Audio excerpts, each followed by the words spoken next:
Assalamualaikum warahmatullahi wabarakatuh. Salam Om Swastiastu, Namo Buddhaya, salam kebajikan.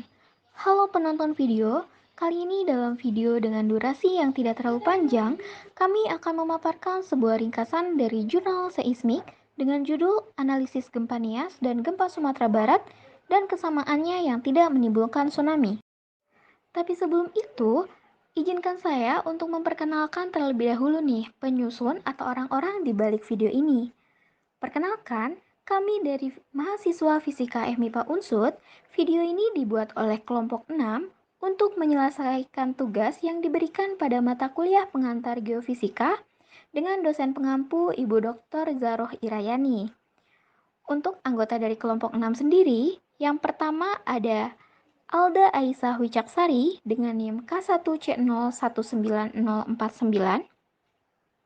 Yang kedua ada Ranti Dwi Selvia dengan NIM K1C020006. Yang ketiga ada Akrom Julian Lebar Pratama dengan NIM K1C020029.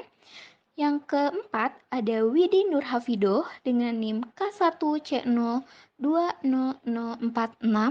Dan yang terakhir, yang kelima ada Anissa Nandita Kurniawati dengan NIM K1C020066. Baiklah, itulah perkenalan singkat yang dapat kelompok kami sampaikan. Nah, sebelum kita memasuki materi yang dibahas, izinkan saya untuk membacakan abstraksi dari materi yang akan kami bawakan. Wilayah Sumatera Barat memiliki tingkat seismisitas yang tinggi. Konvergensi oblikui dari lempeng Indo-Australia terhadap Eurasia yang menunjam di bawah Sumatera menghasilkan potensi gempa dangkal dan sedang di wilayah muka busur Fork Arc Sunda. Potensi gempa juga berada di darat sepanjang patahan Sumatera serta di laut sepanjang patahan Mentawai. Di wilayah muka busur diketahui adanya potensi gempa besar yang berpotensi tsunami. Hasil penelitian terhadap pertumbuhan mikroatol di Kepulauan Mentawai menunjukkan bahwa periode ulang gempa besar di Mentawai adalah sekitar 200 tahun dari Hillman 2005. Namun, tidak semua pengulangan gempa besar di daerah Fork Arc ini menimbulkan pengulangan tsunami. Data menunjukkan bahwa gempa Nias 28 Maret 2005 dengan 8,7 skala Richter dan gempa Sumatera Barat 30 September 2009 dengan 7,9 skala Richter sama-sama tidak menimbulkan tsunami. Salah satu kemungkinannya sebabnya adalah episenternya tidak berada di daerah Megantrus. Memasuki materi yang akan kami bahas, yaitu di bagian pendahuluan. Yang pertama ada setting tektonik. Tektonik di Sumatera dikontrol oleh batas antara lempeng Indo-Australia dan lempeng Eurasia bagian tenggara. Lempeng Indo-Australia bergerak ke arah utara sampai N260 dengan kecepatan 60-70 mm per tahun dan membentuk sudut dengan batas lempeng. Hal ini menyebabkan timbul dua buah sesar besar, yakni sesar Sumatera Van Bemmelen tahun 1949 dan sesar Mentawai Zen JR 1992 M Kemal 1993. Sesar Sumatera memiliki aktivitas yang tinggi, sementara sesar Mentawai hanya sebagian saja yang memiliki aktivitas yang cukup tinggi. Dikutip dari Harjono tahun 1992, aktivitas dari subduksi dan pergeseran sepanjang sesar menimbulkan peristiwa gempa bumi, dan khusus gempa di laut terdapat pula potensi munculnya tsunami. Di bagian 2 ada pengertian gempa. Gempa bumi merupakan sebuah guncangan hebat yang menjalar ke permukaan bumi yang disebabkan oleh gangguan di dalam litosfer atau kulit bumi yang terjadi karena di dalam lapisan kulit bumi dengan ketebalan 100 km terjadi akumulasi energi akibat dari pergeseran kulit bumi itu sendiri. Lapisan kulit bumi mempunyai temperatur relatif jauh lebih rendah dibandingkan lapisan di bawahnya atau mantel dan inti bumi, sehingga terjadi aliran konvektif, yaitu massa dengan suhu tinggi mengalir ke daerah bersuhu lebih rendah. Massa bersuhu tinggi ini berada di lapisan asthenosfer yang bersifat sangat kental yang mengalir secara perlahan. Akibat gerakan-gerakan ini, maka kulit bumi terpecah-pecah menjadi bagian-bagian berupa lempengan yang saling bergerak satu sama lain, yang kemudian disebut dengan lempeng tektonik. Semakin lama tekanan itu kian membesar dan akhirnya mencapai suatu keadaan di mana tekanan tersebut tidak dapat ditahan lagi oleh pinggiran lempengan. Pada saat itulah gempa bumi akan terjadi, yang energinya mengalir ke bagian arah, yang energinya menjalar ke berbagai arah. Gempa bumi biasanya terjadi di perbatasan lempengan tektonik tersebut. Tapi gempa bumi yang paling kuat biasanya terjadi di batasan lempengan kompresional dan translasional. Berdasarkan kepada penyebabnya, gempa bumi dapat dikelompokkan sebagai berikut. Yang pertama ada gempa tektonik, adalah gempa yang disebabkan oleh pergeseran lempeng tektonik. Lempeng tektonik bumi kita ini terus bergerak. Ada yang saling mendekat, ada yang saling menjauh, atau saling menggeser secara horizontal. Karena tepian lempeng yang tidak rata, jika terjadi gesekan maka timbul friksi kemudian mengakumulasi energi yang kemudian dapat melepaskan energi goncangan menjadi sebuah gempa. Gempa vulkanik. Nah, yang kedua ini ada gempa vulkanik. Gempa vulkanik adalah gempa yang disebabkan oleh kegiatan gunung api. Magma yang berada pada kantong di bawah gunung tersebut mendapat tekanan dan melepaskan energinya secara tiba-tiba sehingga menimbulkan getaran tanah. Yang ketiga ada gempa runtuhan. Gempa runtuhan adalah gempa lokal yang terjadi apabila suatu gua di daerah topografi atau karst atau di daerah pertambangan runtuh atau massa batuan yang cukup besar di sebuah lereng bukit runtuh atau longsor. Kekuatan gempa akibat runtuhan massa batuan ini juga kecil sehingga tidak berbahaya. Yang keempat yaitu ada gempa buatan. Nah, gempa buatan adalah gempa yang disebabkan oleh aktivitas manusia, misalnya dalam kegiatan eksplorasi bahan tambang atau untuk keperluan teknik sipil dalam rangka mencari batuan dasar bedrock sebagai dasar fondasi bangunan. Baik, kita lanjutkan kepada analisis terjadinya gempa Aceh, Nias, dan Sumatera Barat.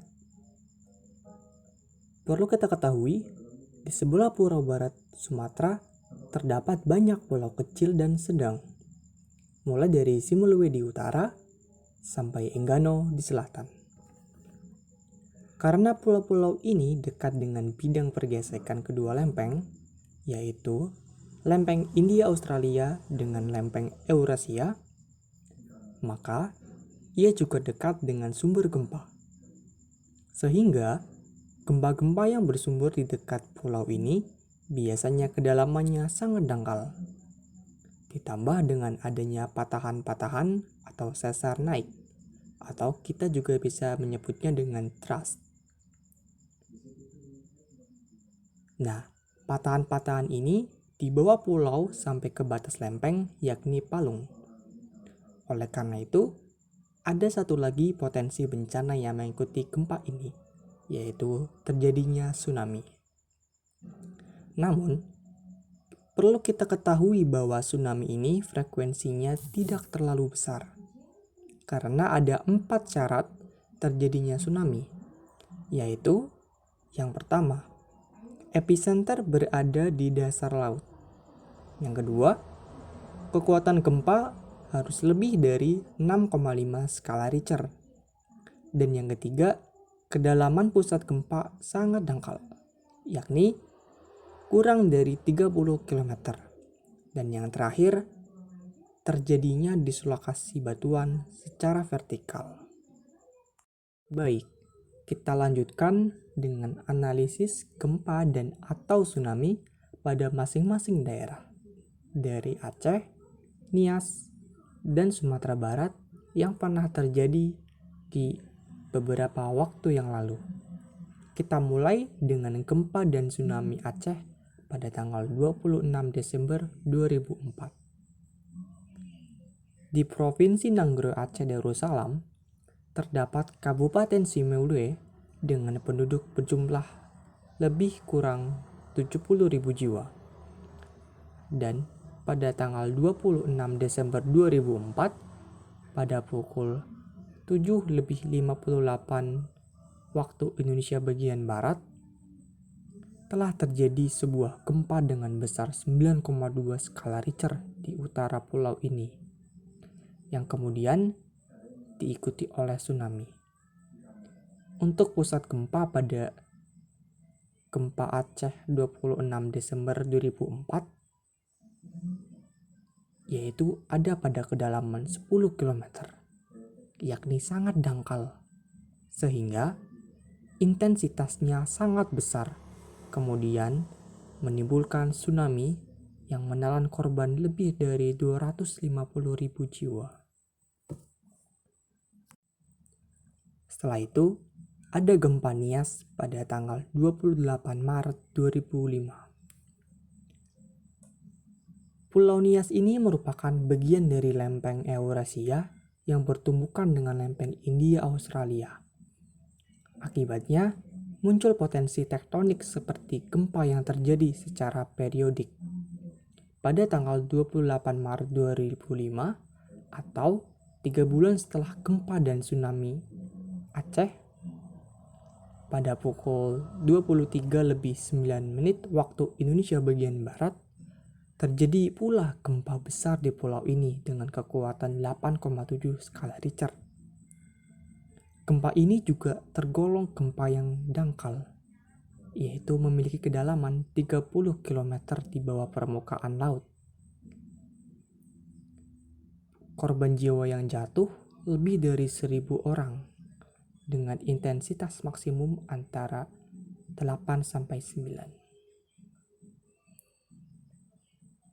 Tidak munculnya tsunami dari gempa Nias 28 Maret 2005 kemungkinan disebabkan oleh lokasi episenternya tidak di daerah megatrust, dan selain itu, kedalaman pusat gempa yakni 30 km di bawah permukaan laut adalah batas kritis untuk timbulnya tsunami.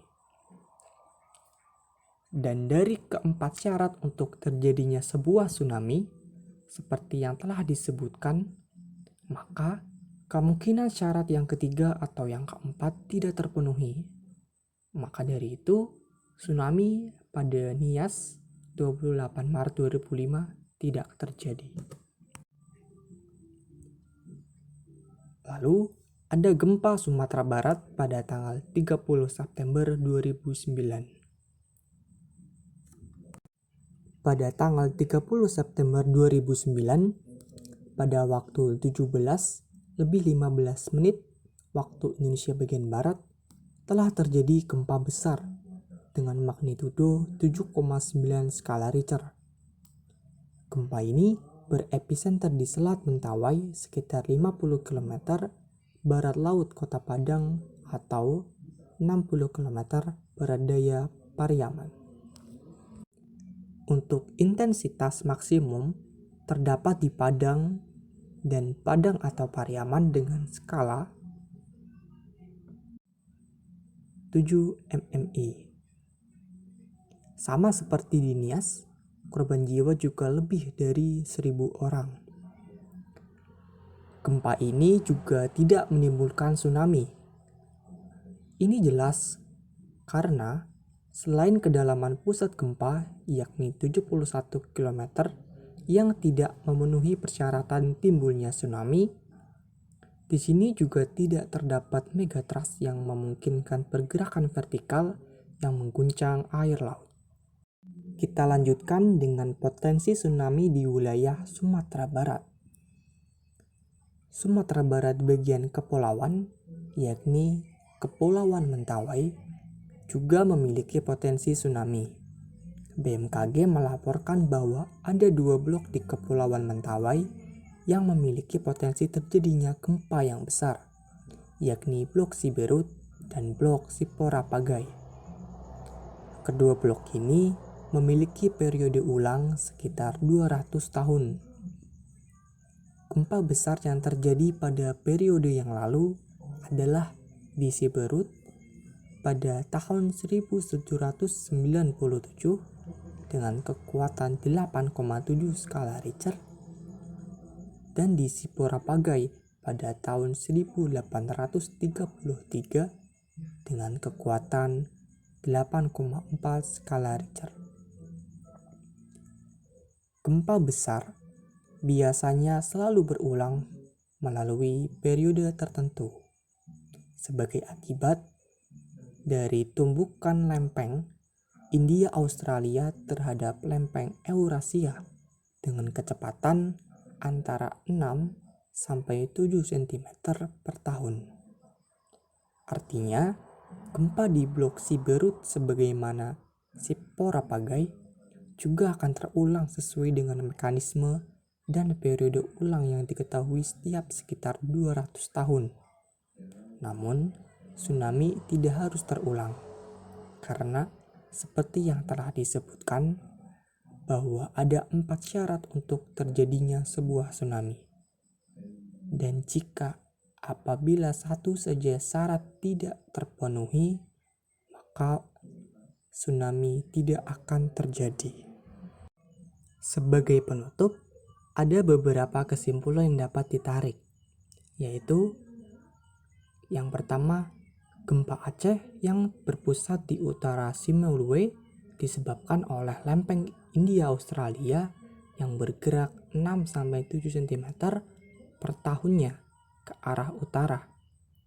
Dan karena semua persyaratan terpenuhi, maka terjadi tsunami yang dahsyat pada tanggal 26 Desember 2004. Yang kedua, gempa Nias yang terjadi pada tanggal 28 Maret 2005 juga disebabkan oleh tumbukan lempeng India Australia yang bergerak dengan kecepatan 6-7 cm per tahunnya ke utara terhadap lempeng Eurasia. Tapi pengulangan gempa Nias ini tidak menimbulkan tsunami karena episenternya tidak persis berada di daerah megatrust, serta kedalaman pusat gempa berada di ambang batas syarat untuk menimbulkan tsunami. Yang ketiga, gempa blok Siberut di Selat Mentawai pada tanggal 30 September 2009 juga tidak menimbulkan tsunami karena tidak semua persyaratan terpenuhi. Dan yang terakhir, nomor 4. Timbul atau tidaknya tsunami dari potensi gempa besar yang masih tersimpan di blok Siberut akan bergantung kepada letak epicenter gempanya. Baik, mungkin hanya ini yang dapat kami sajikan dari kelompok 6. Terima kasih banyak atas perhatiannya. Kurang lebihnya kami mohon maaf sebesar-besarnya. Sekian. Wassalamualaikum warahmatullahi wabarakatuh.